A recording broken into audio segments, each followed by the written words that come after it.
Hi YouTube, it's Nikki. I'm sitting here on a Friday morning, Good Friday, and I am about ready to go run. I feel healed, except for, my arms are still, healing a little bit, and now I'd have to say the creep has gotten to my legs, but I feel better. And I'm gonna go run because I've been putting on some weight, mostly from that steroid and, you know, eating like crazy because of the steroid.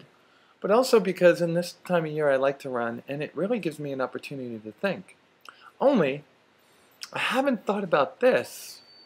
It's one of those things where my hair is almost long enough to go back in a ponytail, but not really. Because these just keep on going into my eyes when I run. But that's okay. Could have worse things going on in my life, right? Like my voice going in and out of female mode throughout the day at work. It is so crazy. And I try and try and try my best. I guess it's just going to take time. So I had a couple of things that really are quite, not humorous, just satirical, I guess. So last Thursday I got the declines on my gender reassignment surgery and the laser and electrolysis, hair removal of my genitalia. And I kind of kicked over the hornet's nest on Friday and Monday talking to United Healthcare and to Apple about it. And it seems like it's just paperwork issues. And anytime things get declined in an insurance company and you feel that you're in the right, 90% of the time it's because the service provider, aka your doctor's office, has submitted the paperwork either incorrectly or incompletely, which to me is the same thing. And that's pretty much what happened to me. On the gender reassignment surgery, the predetermination was submitted, but what wasn't submitted with it was a gap exception, which essentially states that there's nobody in the area surrounding where I live that does the surgery, which is true. Nobody does gender reassignment surgery for almost 700 miles in each direction. Miami, Philadelphia, Chicago, and then 2,500 miles, however far it is, Phoenix, and then San Francisco, and a couple in Oregon. I'm sure there's a couple other people that nobody knows about, but those are your primary people. So that's been worked on by my surgeon. The laser hair removal and electrolysis, not sure what that is yet. I've appealed it, and I'm sure that's going to go through because after talking to my contact at Apple, it seems like we have to tweak that process so not everybody goes through this. But I was in a good place after falling apart there for about 24 hours. I'll make that 72 hours. And was doing much better. Sunday at work, I had a relapse kind of sort of when my arms blew up to the size of, I guess I'd say blimps on each side. I'm still quite swollen on the right arm, and the swelling on the left arm has gone down considerably. I worked, I had intentions of working like 6 hours just to get back into it. I worked to 3 and had to go home. Monday I was at the doctor's office and I did that video and I told you all about that little boy Toby, no, sorry, Tyler, who was actually so cute and made me feel good.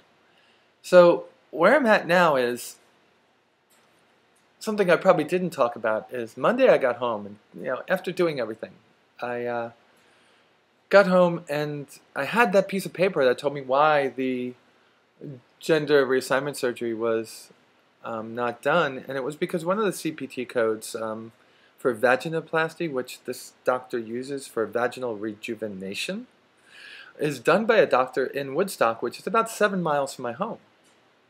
So just for fun, because I like to have fun every now and then, I called and I said, hey, I'm wondering, they say that gender reassignment surgery is done by a doctor in McNeil, so I'd like to schedule a consult for it. And the woman went, what? And I'm like, well, it's just stated. She goes, well, we have transgender patients here. We just don't do that. Atlanta hospitals don't do it. And I came out and I said, I was just calling for fun. I kind of know that.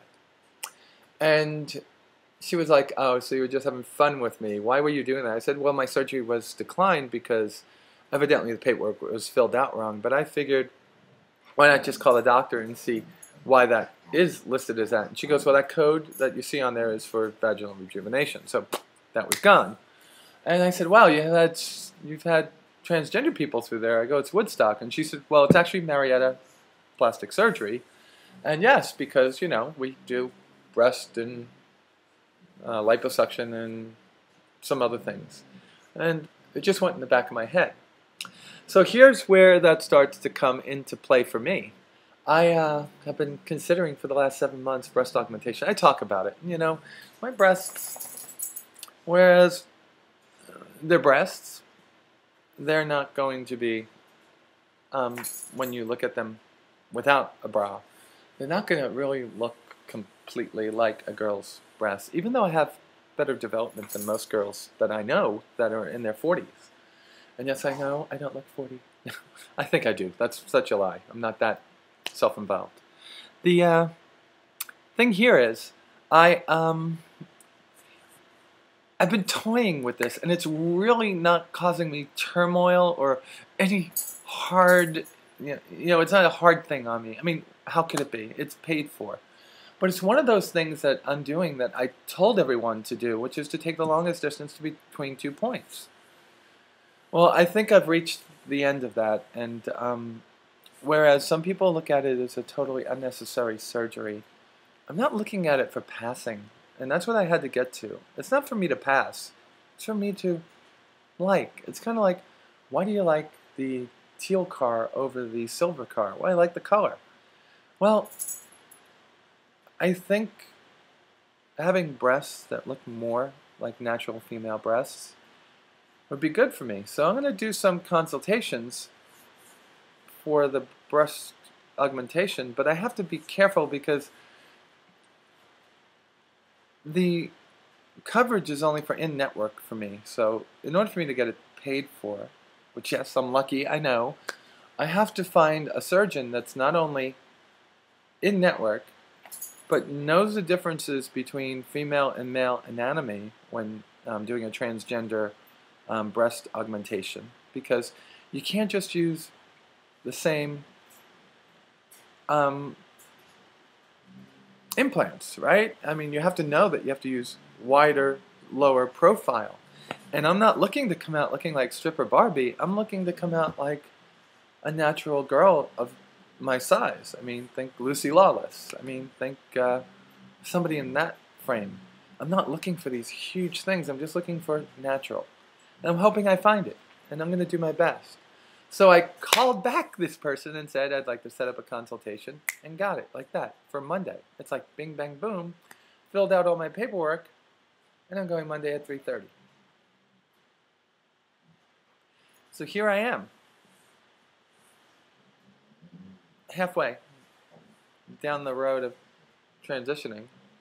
Not time-wise, but, therapy, hormones, and then breast, trach, GRS, and FFS if I think I need it. Electrolysis is already well underway, and I have another session next Tuesday, which hopefully will start thinning the hair down here. And maybe I'll be able to elbow the laser tech later on that day to just do my lip and chin again, my lip and this area again. That's it. That's where I'm at. So that's a quick update. I'll talk to you guys soon. You all have a great weekend, whether it's Passover, Easter, have a great time with your family. And I'll talk to you soon, YouTubers. You keep viewing, and I keep loving you. So I love you. Have a great weekend, and I'll talk to you soon. Bye.